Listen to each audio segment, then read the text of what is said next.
Alors quels sont les moyens à disposition si vous avez à naviguer? Un des premiers moyens possibles, c'est évidemment d'aller en capitainerie consulter avant de partir, si c'est pour une journée notamment, le bulletin météo des capitaineries. Alors ce qu'on fournit, puisqu'on fournit 165 capitaineries, différents bulletins. Donc le premier, c'est ce qu'on appelle le bulletin technique avec la frontologie, le champ de pression.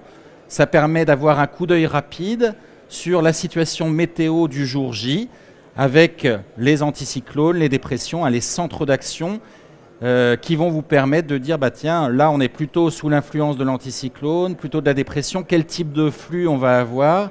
Hein, vous savez que les vents tournent dans le sens des aiguilles d'une montre autour de l'anticyclone dans l'hémisphère nord, hein, dû à la force de Coriolis, inversement autour des dépressions. Donc voilà, ça va pouvoir se dire que ce jour-là, on est dans un flux d'ouest au sud de l'anticyclone. Après avoir vu la situation générale, vous avez possibilité d'avoir une situation, un bulletin météo plus détaillé, avec donc toutes les demi-journées, toutes les 6 heures, l'évolution de la situation sur la zone côtière. Là, vous avez l'exemple de Boulogne à Dieppe.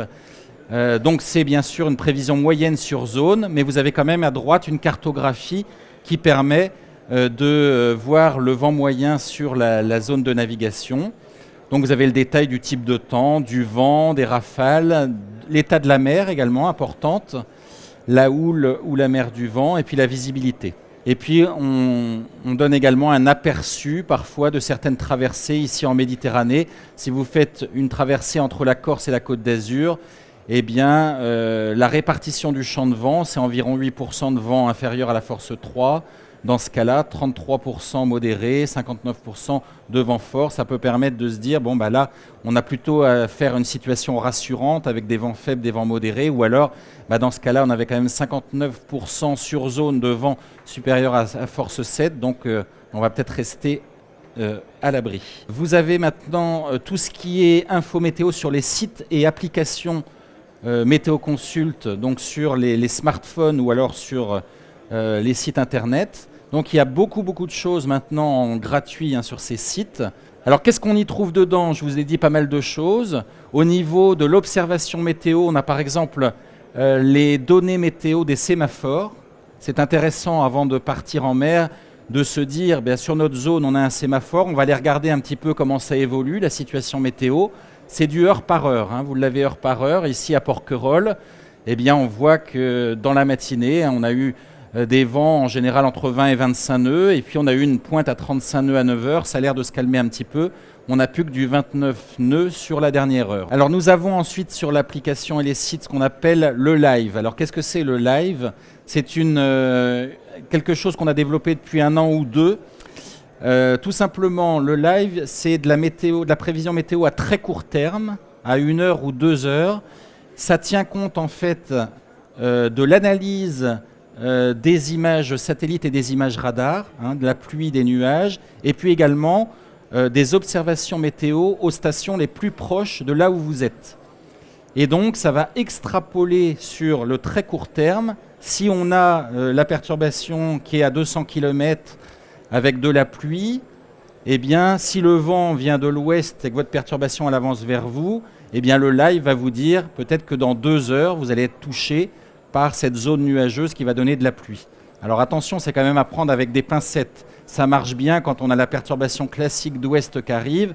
L'été, quand vous avez des zones orageuses instables, l'orage, il naît parfois bien en une demi-heure de temps, donc lui, il ne va pas le voir et il va vous dire du beau temps, voilà. Donc c'est à prendre avec des pincettes. Alors après, vous avez des choses très détaillées. Alors ce que vous allez sur la météo du port, vous avez une météo détaillée heure par heure. Avec, on y reviendra sur les modèles météo, mais ce sont des modèles à maille fine, donc c'est assez précis quant à l'évolution de la situation météo. Donc vous voyez, vous avez tout un tas de paramètres, le vent, la vitesse, la direction, la rafale qui vous est indiquée, et puis on a également l'état de la mer, ce qu'on appelle la mer du vent, donc c'est le vent qui souffle sur place, et puis se rajoute la houle. La houle, c'est la mer qui est formée par les dépressions les plus lointaines. Et donc, ce qu'on appelle la mer totale, ça va être la mer du vent, le vent sur place, ce qui donne donc une surélévation de la mer, des vagues. En plus, va se rajouter la houle et on aura la mer totale pour vraiment avoir une idée de l'état de la mer que vous allez rencontrer. Après, on a possibilité de l'avoir sous forme graphique. C'est parfois un peu moins rébarbatif que ces gros tableaux où on a du mal à s'y repérer. Ça permet d'avoir le coup d'œil assez rapidement, de se dire par exemple dans cette situation, eh bien, on avait plutôt un pic de vent en début d'après-midi, vers 13-14 heures, avec la rafale jusqu'à 25 nœuds. Et puis, eh bien, on prévoit que ce vent va faiblir, mollir progressivement en cours d'après-midi, avec un vent assez faible en soirée. Bon, ça permet d'avoir, vous voyez, rapidement l'évolution sur les 24 heures. Et puis, on peut aller beaucoup plus loin dans le temps. Alors évidemment, plus vous allez aller loin et moins la fiabilité sera importante. Après, vous avez possibilité d'avoir une vue synthétique sur le port de 6h à 12h, 12h à 18h, toutes les 6 heures.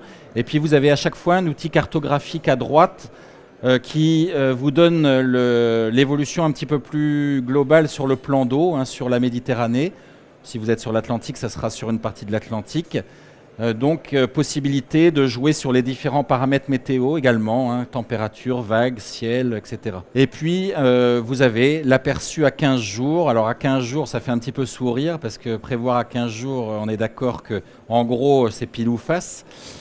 Simplement, ça donne quand même un petit peu l'évolution sur les prochains jours. Ça peut permettre, lorsqu'on est en Méditerranée, par exemple, dans une situation de Mistral, de se dire un petit peu pour combien de temps on en a. Hein. Quelquefois, ça dure quand même 5-6 jours. Rapidement, avec l'aperçu, on va se dire que bon, la fenêtre, c'est dans 4 jours. Ça a l'air quand même de bien se calmer. Alors, sur nos sites, si vous fouillez, on met toujours quand même un indice de fiabilité. Donc, n'hésitez pas à aller voir cet indice. Alors vous avez une météo, donc on a vu port, sur le plan d'eau, hein, donc vous pouvez élargir la météo sur votre plan d'eau avec la cartographie du vent moyen sur la zone. Et vous voyez que vous pouvez brosser heure par heure également en bas. Et puis sur nos sites, on vous donne également un briefing en vidéo qui est fait tous les jours par un prévisionniste de Météo Consult. Donc ici c'est mon collègue Pascal Scaviner. Qui donc fait 3 vidéos par bassin, la Manche, la Méditerranée et l'Atlantique, avec sur les 48 heures à venir l'évolution des vents et de la houle. Et puis vous avez un petit texte qui vous est donné également, un petit briefing qui résume un peu dans quelle situation générale on va se trouver, avec une petite explication du type de temps et puis de la force et de la direction du vent. Vous avez possibilité, si vous allez vers le large, d'avoir accès à une météo grand large. Si vous faites une traversée, vous voyez qu'on a quadrillé l'océan et vous avez possibilité d'aller donc sur votre zone, aller voir le bulletin météo sur votre zone. Par exemple ici, on se situe sur la zone 40 degrés nord, 55 ouest. Donc vous avez également possibilité à plusieurs jours d'avoir le bulletin détaillé toutes les 6 heures avec la cartographie à droite. On vous donne également une carte avec les avis, les alertes météo, donc avis de grand frais, avis de coup de vent ou encore tempête. Donc là, ce sont les zones maritimes européennes, hein, mais rapidement, ça peut permettre d'aller voir les zones plutôt calmes, les zones à risque. Ici, par exemple, hein, en Méditerranée orientale, on voit qu'on a 2 zones proches de la Turquie avec un avis de coup de vent, donc au moins du force 8 à 9. Alors, vous avez ce qu'on appelle les cartes interactives. C'est un outil qui me semble très intéressant si vous allez sur le site internet parce que ça vous permet de naviguer avec votre souris, de zoomer, de dézoomer sur n'importe quelle zone et donc de faire évoluer à la fois dans le temps et de faire évoluer les différents paramètres qui vous intéressent. Donc, c'est très très pratique. Vous pianotez avec votre souris, vous regardez un peu l'évolution dans le temps. Et puis aussi bien, donc que ce soit par exemple pour le vent ou que ce soit pour la houle, eh bien vous allez sur la période où vous allez naviguer, eh bien brosser un petit peu l'évolution de la situation météo. Donc ça c'était la grosse bulle internet, smartphone, etc. Autre possibilité de se procurer la météo, c'est par le téléphone. Si vous n'avez pas internet, vous avez possibilité d'avoir absolument tous nos bulletins météo au 3201. En accès payant avec donc les bulletins des ports, des plans d'eau, des zones côtières ou des zones larges et puis des situations générales sur les différents bassins et leur évolution. La météo en mer, essentiellement, vous l'avez par radio. Si vous êtes notamment sur les zones côtières, eh bien par la VHF au canal 16, sur la bande côtière des 20 000, vous avez des bulletins météo côtiers qui sont diffusés par les crosses 3 fois par jour à heure fixe. En Méditerranée, c'est émis sur les canaux 79 et 80. Et vous avez également les bulletins météo spéciaux qu'on appelle les BMS. À chaque fois que vous avez une alerte météo, ils sont diffusés des réceptions toutes les heures pendant la durée de validité du BMS pour les coups de vent, les tempêtes. Vous êtes avertis tout de suite. Possibilité ensuite d'aller sur les grandes ondes ou ondes moyennes et avec des bulletins qui sont diffusés quotidiennement par France Inter et France Info. Vous avez également la diffusion par BLU, un système de diffusion sur la fréquence moyenne et haute, MHF, qui nécessite un peu plus de matériel, un récepteur radio toutes ondes pour recevoir ces émissions en BLU, couplé à un ordinateur si vous allez avoir des fax, des navtextes. Les navtextes, ce sont donc des bulletins météo rédigés, codés. C'est intéressant de pouvoir les avoir parce que vous avez des bulletins très réguliers qui sont diffusés par les crosses également sur des zones larges à 3 jours d'échéance sur les fréquences 1650 kHz et 2677. Donc les diffusions des navtextes, c'est jusqu'à 400 000 au large. C'est un service qui relève de la SMDSM, un système mondial de détresse et de sécurité en mer. Et vous avez donc les émetteurs Navtex qui ont tous la même fréquence et qui émettent à heure fixe pendant 10 minutes toutes les 4 heures. Enfin, vous avez la météo en mer par satellite, réception satellitaire, donc diffusion des Inmarsat. Là aussi, c'est la SMDSM qui diffuse ces bulletins qui sont donc reçus par communication satellite. Donc réception avec une antenne récepteur et un ordinateur tel que le Mini C, le Mini M, et qui est remplacé depuis peu par le Fleet Broadband. Et là, vous avez vraiment l'ensemble des océans qui sont couverts par cette diffusion par satellite. Vous avez 16 zones qu'on appelle des métaréas, et donc l'ensemble du globe est couvert. Et donc avec des bulletins météo qui sont disponibles pour chacune de ces zones diffusées 2 fois par jour. On va s'intéresser maintenant à l'analyse un petit peu plus de la situation météo. Alors la première chose déjà lorsqu'on va naviguer, c'est de comprendre dans quelle situation générale on va se trouver. Et puis après, on va essayer de quantifier ça de manière un petit peu plus locale. Pour comprendre la situation générale, eh bien c'est, souvenez-vous, la carte que je vous ai montrée tout à l'heure, la carte du champ de pression et de frontologie.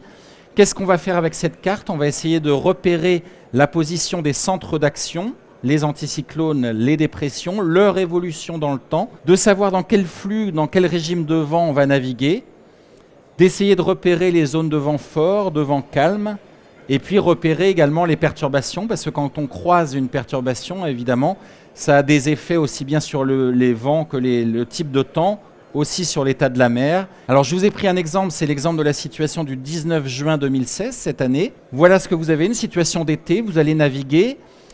Qu'est-ce qu'on va voir, on va pouvoir se dire dans ce type de situation météo? Alors là, c'est intéressant parce que justement, si on prend les 3 bassins, la Manche, l'Atlantique ou la Méditerranée, on va avoir 3 types de flux différents et 3 situations météo différentes. Si on prend donc les côtes de la Manche, on voit qu'on va être plutôt sous l'influence de cette vaste dépression sur l'Atlantique qui fait circuler ces perturbations, le front chaud, le front froid. Alors le front chaud, c'est à l'avant de la perturbation. En général, c'est un ciel assez bouché, en nuages bas, ça donne de la petite pluie. Il n'y a pas tellement de renforcement du vent, c'est juste que c'est très crasseux. Par contre, le front froid, eh bien, les effets sont beaucoup plus importants si vous allez naviguer, parce qu'en général, il y a de l'instabilité. C'est de l'air froid qui arrive de manière assez brutale derrière. On a des nuages à développement vertical de type cumulonimbus. Donc là, ça donne des grains, ça donne de la forte rafale. Donc si on croise le front froid, effectivement, là, il va falloir se méfier. Alors on peut avoir des fronts froids qui sont peu actifs, d'autres beaucoup plus actifs. Il va falloir essayer de repérer justement l'activité de ces fronts froids parce que ça ne va pas avoir évidemment les mêmes effets. Donc si je regarde la Manche ici, Eh bien, je vous ai dit, hein, les vents qui tournent dans le sens inverse des aiguilles d'une montre, ça donne un flux de sud-ouest sur la Manche, qui est relativement faible. Pourquoi? Parce que les isobars, qui sont les lignes d'égale pression, sont assez desserrées. En fait, ce qui donne la force du vent, c'est le resserrement des isobars. Donc ici, au sud des dépressions, en général, c'est là où on a le plus de vent. Hein, les marins essayent d'éviter justement les dépressions atlantiques les plus creuses. Par contre, lorsqu'on se situe un petit peu en marge, bien là, il n'y a pas trop de renforcement du vent. Hein, là, ça va rester très modéré ici. Si vous êtes sur le golfe de Gascogne, qu'est-ce qui se passe? On voit qu'on a l'anticyclone des Açores qui pousse un petit peu vers le golfe de Gascogne. Hein, c'est ce qu'on appelle une dorsale. C'est le prolongement de l'anticyclone dans une direction donnée. Là, c'est très fréquent en été. Hein, l'anticyclone pousse un petit peu vers le golfe de Gascogne. Mais on voyait que si on regarde les lignes d'égale pression, elles sont très desserrées. Donc là, on est dans une zone justement sous la dorsale de vent particulièrement faible, très peu de vent. Alors par contre, en été, on va voir souvent ce qu'on appelle les thermiques, hein, ces vents, ces brises côtières. Vous savez que la mer, elle met du temps à se réchauffer, la terre, elle se réchauffe très vite. Donc vous avez une différence de température qui fait que l'air froid étant plus dense, il va combler l'air chaud qui s'élève sur le continent et ça va nous donner ces brises d'été, les thermiques. Donc là, dans cette situation-là, sûrement des brises en été qui vont quand même permettre, si vous avez à naviguer le long de la côte, eh bien ça va donner 15 nœuds de vent, ça va être impeccable. Et puis dernière situation en Méditerranée ici, cette fois-ci vous avez la dépression sur le nord de l'Italie et vous avez donc un resserrement de pression entre cette dépression à un petit peu moins de 1015, hein, 1015 c'est vraiment la pression moyenne à l'échelle du globe, donc en dessous c'est dépressionnaire. Et on voit qu'on a quand même un gradient un petit peu resserré entre cette dépression et puis la dorsale justement qui arrive par l'Atlantique. Ça va nous donner donc un flux de nord-ouest classique en Méditerranée, ça va nous donner du Mistral, mais ça va rester assez modéré. Donc vous voyez, 3 types de temps avec cette configuration du 9 juin complètement différente. Alors moi j'aime beaucoup regarder les images satellites parce que souvent c'est parlant. Et maintenant vous avez des sites internet où on vous donne les images satellites. Sur notre site vous pourrez l'avoir. Et je trouve que c'est très parlant parce que ça peut être un petit coup d'œil le matin avant de partir. On voit des choses, là c'est exactement la situation que je vous ai montrée, hein, qu'on vient de voir. On voit bien ici l'arrivée du front chaud, vous voyez cette grosse masse de nuages bas qui arrive par l'ouest. Et ben on se dit, tiens, elle a déjà englobé la Bretagne et le Cotentin là. Donc ici on est vraiment dans la boucaille, dans la crasse. Par contre si je suis sur Boulogne-sur-Mer, eh bien vous voyez, je me dis qu'il y a encore un petit peu de temps avant que ça arrive. On a juste un petit ciel voilé à l'avant. Donc on est bien à l'avant de la perturbation. Et bien, on va avoir quelques heures de temps agréable avant de tomber dans cette crasse qui va nous arriver par l'ouest. Ici, sur l'Atlantique, eh bien, c'est la dorsale. Sous cette dorsale, eh bien, on a quelques plaques de nuages bas ici. Mais on voit que c'est un peu plus dégagé le long de la côte. Là, on suit bien. Ce sont les effets de brise. Les effets de brise avec donc un temps relativement stable à la côte et puis par contre des nuages qui se forment dans les terres. C'est souvent comme ça que l'été, vous avez un ciel bien dégagé à la côte et puis dès qu'on va vers les terres, bien là ça bourgeonne et donc le ciel est beaucoup plus nuageux. Donc des petits effets de brise sur la côte. Et puis en Méditerranée, alors là c'est très parlant aussi puisqu'on voit bien l'effet du Mistral et de la Tramontane où on a vraiment un blocage de l'humidité au vent des reliefs. Et quand le vent de nord-ouest redescend sur les plaines, eh bien, il se décharge en humidité. Il y a ce qu'on appelle l'effet de Föhn. Et donc, la masse d'air s'assèche complètement. C'est pour ça qu'il y a 500 à 700 heures par an en plus de soleil en Méditerranée que chez nous. C'est dû à cet effet. Alors, ce qu'il va falloir faire, évidemment, ça va être de privilégier les situations météo favorables pour partir. Donc, je vous ai donné quelques situations intéressantes.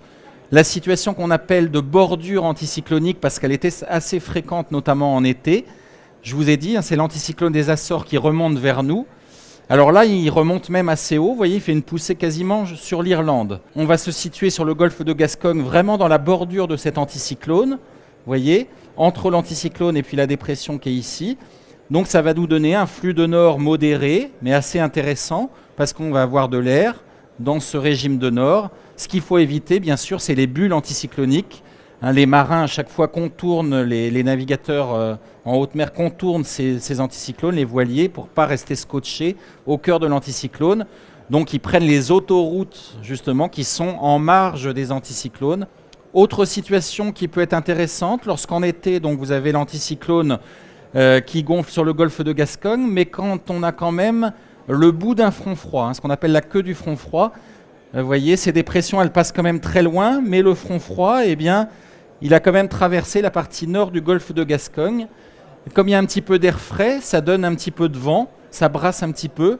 Donc on va pouvoir profiter de ce passage de front froid qui ne va pas donner grand-chose parce qu'il est très peu actif, mais simplement ça va donner un petit renforcement du vent. Donc malgré des hautes pressions, on va pouvoir se dire, eh bien, on va profiter du passage du front pour avoir un petit peu d'air. Alors, possibilité de profiter également parfois d'un Mistral modéré en Méditerranée. C'est vrai que le Mistral, eh bien, il a un comportement qui est très capricieux, puisqu'il peut se lever d'un coup, s'arrêter d'un coup. Ça peut durer plusieurs jours, mais il y a quand même des cas où il est un peu plus sage, un peu plus modéré, notamment en été. Hein. En général, il est moins virulent en été qu'en hiver, puisqu'il y a moins d'alimentation en air froid. Et puis souvent, également, en fin de période de Mistral, eh bien, il s'assagit, donc on va pouvoir profiter d'avoir un flux de nord-ouest modéré. Si j'observe ce qui s'est passé ce jour-là sur le plan d'eau, eh bien, vous voyez, on a une vingtaine de nœuds de Mistral au débouché de la vallée du Rhône. Alors là, il y a vraiment des effets géographiques qui jouent, hein, bien sûr. C'est les effets de canalisation donc au débouché de la vallée du Rhône. On a toujours un Mistral ou une tramontane un peu moins forte côté Hérault, hein, et puis en allant vers le Roussillon, eh bien l'effet des Pyrénées, où ça vient se canaliser, ça vient s'écouler et se canaliser en s'accélérant un petit peu le long du Cap Béar. Donc là, vous avez toujours des vents plus forts, hein, vous pourrez rajouter 5 à 10 nœuds de vent. Alors ensuite, après avoir profité des situations favorables, eh bien, il va falloir essayer de détecter les situations à risque. Quelles sont les situations à risque? Eh bien, il y en a évidemment plusieurs, c'est souvent les situations, les flux perturbés atlantiques. Alors vous avez l'exemple ici d'un flux de sud-ouest très instable, avec une circulation rapide des perturbations qui vont onduler. Vous voyez, ça fait des ondulations comme ça, dans un flux de secteur sud-ouest, avec les fronts chauds, les fronts froids. Mais en fait, elles naissent très au sud. Hein. C'est une alimentation qui est subtropicale, hein, dans ce flux de sud-ouest, avec de l'air très chaud et humide. Et puis en altitude, on a de l'air plus froid. Donc ça va donner beaucoup d'instabilité. Alors c'est assez trompeur cette situation, parce que par exemple, si vous vous situez sur le sud du golfe de Gascogne, finalement, on se dit qu'on est assez protégé. Vous voyez, les pressions sont très desserrées ici. On est plutôt dans une zone de calme. Et le seul coup d'œil de cette carte, eh bien, on ne sait pas très bien à quoi. Est-ce que finalement la perturbation, elle va être comme ça? Est-ce qu'elle va remonter par ici? C'est pour ça qu'une carte du jour même ne suffit pas. Il faut voir l'évolution de la situation dans le temps. Donc là, dans ce cas-là, vous allez voir des vents plutôt faibles sur le golfe de Gascogne. À midi, correspondant à cette situation, on avait simplement 5 à 10 nœuds de vent de secteur sud. Donc vraiment une situation très calme. Et patatras, qu'est-ce qui s'est passé 12 heures plus tard? Dans la nuit du 27 août à 3 heures du matin, eh bien, le front brutalement a traversé le golfe de Gascogne. Et là, eh bien, on est passé de 5 à 10 nœuds de vent au passage du front à 40 nœuds. Alors c'est une situation un petit peu extrême, c'est pour ça que je l'ai pris. Mais dans ces situations de sud-ouest instable, méfiez-vous des fronts froids. Autre situation à risque, eh bien sûr, c'est le Mistral fort et étendu. Lorsque vous avez notamment les anticyclones qui remontent tout à fait très au nord. Hein. Si l'anticyclone remonte, vous voyez, comme ici, vers l'Écosse ou la Scandinavie, eh bien, plus il remonte vers le nord, en fait, plus l'alimentation en air polaire va être importante. Et c'est ça, en fait, qui conditionne le creusement des dépressions en Méditerranée. Plus vous avez de l'air froid en altitude, plus la dépression va se creuser. Donc en été, comme l'anticyclone, eh bien, il va simplement souvent se positionner sur le golfe de Gascogne. On a du petit Mistral. Par contre, au printemps ou en hiver, eh bien, les anticyclones, quand ils remontent très au nord, vous avez ce qu'on appelle des décharges polaires très actives, et donc vous avez des creusements importants de la dépression du golfe de Gênes, et donc un resserrement des isobars sur le golfe du Lion et la Méditerranée, qui va évidemment donner des vents violents. Voici l'observation qui va avec cette situation. Eh bien, vous voyez, vous avez quand même 40 nœuds de vent moyen, hein, 35 à 40 nœuds de vent au débouché de la vallée du Rhône. On avait ce jour-là des rafales jusqu'à 60-65 nœuds, donc évidemment, c'est extrêmement violent, de l'ordre des rafales tempétueuses.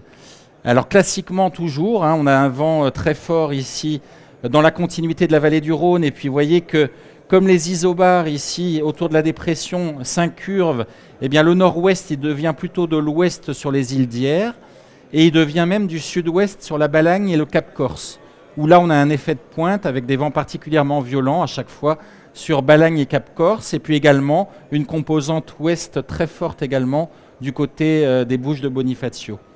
Troisième situation à risque, la dépression méditerranéenne avec des flux d'est orageux. Alors ça c'est un cas classique en automne ou en fin d'été, puisque vous avez une mer Méditerranée qui est encore très chaude, 25-26 degrés, et puis vous avez les premières petites gouttes froides, comme on les appelle en altitude, de l'air froid, qui vient surplomber une Méditerranée surchauffée. Donc ça va créer une dépression de surface qui va être alimentée en air chaud et instable au-dessus de la Méditerranée. Ce sont les fameux épisodes cévenols qui touchent le Languedoc et les Cévennes. Alors là, il va falloir vraiment regarder où va se situer le centre de la dépression. Lorsqu'on a des épisodes cévenols, c'est souvent que la dépression elle évolue dans les parages des Baléares, et à l'avant on a le flux de sud-est ici qui vient se décharger contre les Cévennes. Par contre, il arrive parfois que cette dépression elle se décale plus à l'est. Donc l'important ça va être de voir où se situe le centre de la dépression, car si elle navigue entre la Corse et les Baléares, eh bien là, la Provence va être touchée, et puis également la partie est de la Corse, comme c'était le cas pour cette situation du 16 septembre 2009, où en fait on a un flux de sud-est qui vient se charger en humidité sur la mer Tyrrhénienne, et en plus on a l'effet de la montagne corse, tout à fait comme les Cévennes, c'est l'humidité qui vient se bloquer sur la montagne corse, et donc vous avez pendant quelques heures des pluies très intenses sur la partie est de la Corse. Alors après, quand on navigue sur un plan d'eau, une zone côtière, eh bien évidemment, il va falloir tenir compte un petit peu de la géographie, des effets de site, et vous avez une météorologie un petit peu plus locale qui peut donner des différences dans les vitesses de vent, dans les directions. Donc là, j'ai pris par exemple un cas de la baie de Quiberon, assez classique en été, justement par effet de brise, dans des situations anticycloniques, où on voit qu'on a une accélération du vent au niveau de la pointe de Quiberon, puisque c'était ce qu'on appelle l'effet de pointe. Ça vient, vous avez une convergence, et donc ça accélère un petit peu le vent, et on rajoute facilement 3 à 5 nœuds lorsqu'on passe au niveau de cette pointe de Quiberon. Par contre, passer la pointe, on a ce qu'on appelle un effet d'éventail, donc là, le vent faiblit et change un petit peu en direction. Et puis à nouveau, vous avez quelques canalisations de vent au débouché des Ria bretonnes, où là, vous avez des effets de renforcement et d'accélération. Le cas de la montagne corse, dont j'en parlais tout à l'heure dans les flux d'Est, typiquement, eh bien, le fait d'avoir un relief important sur la Corse va avoir des impacts à la fois sur la force et la direction de vent. La montagne corse fait barrière au flux d'Est, donc par compression, l'air va venir se comprimer, ça passe pas, le long de la montagne corse, et donc vous avez un espèce d'effet un petit peu anticyclonique, de surpression, qui fait que, vous voyez, on a un desserrement des isobars, et donc ici vous allez avoir une zone de vent plus faible sur la partie de la plaine orientale, alors qu'au contraire, il va y avoir canalisation sur les extrémités de l'île. Alors, je vais parler maintenant de l'utilisation des fichiers GRIB. Alors, qu'est-ce que sont que les fichiers GRIB ? Je vous ai mis, c'est un fichier de données météo numérique adapté au téléchargement par Internet qu'on va pouvoir récupérer par mobile ou téléphone par satellite. Alors, on vous offre la possibilité sur notre site Internet Météo Consult de télécharger des GRIB avec deux types de GRIB. Ce qu'on appelle les GRIB à maille large, pour des zones plutôt larges, les zones atlantiques par exemple. Ce sont en fait des modèles qui vous donnent des vents moyens sur des carrés de 25 km de large, alors que la maille fine, qu'on va privilégier pour les zones côtières, on va vous donner sur le site possibilité de télécharger ces mailles fines sur des bandes côtières. Et donc là, ce sont des carrés de 4 km de large. Donc c'est beaucoup plus une résolution beaucoup plus fine. Comment utiliser les GRIB, ces fichiers de données météo, avec des applications gratuites que vous avez sur Internet, ZGRIB, UGRIB. Vous pouvez visualiser les GRIB, préalablement téléchargés sur notre site Internet. Et le mieux, le must, si on peut dire, évidemment, c'est d'avoir un logiciel évolué comme Maxi, Adrena ou Squid, qui sont des logiciels spécialisés qui vont vous pouvoir permettre à la fois de télécharger ces GRIB, ces données météo, mais également de faire des calculs de route. Voilà, donc ma petite conclusion, c'est soyons tous responsables, nous en essayant de vous donner la meilleure météo possible, vous en mesurant la situation, en l'appréhendant de la meilleure manière que ce soit avec ces risques. Et je vous remercie beaucoup de votre attention, j'espère que j'ai été clair.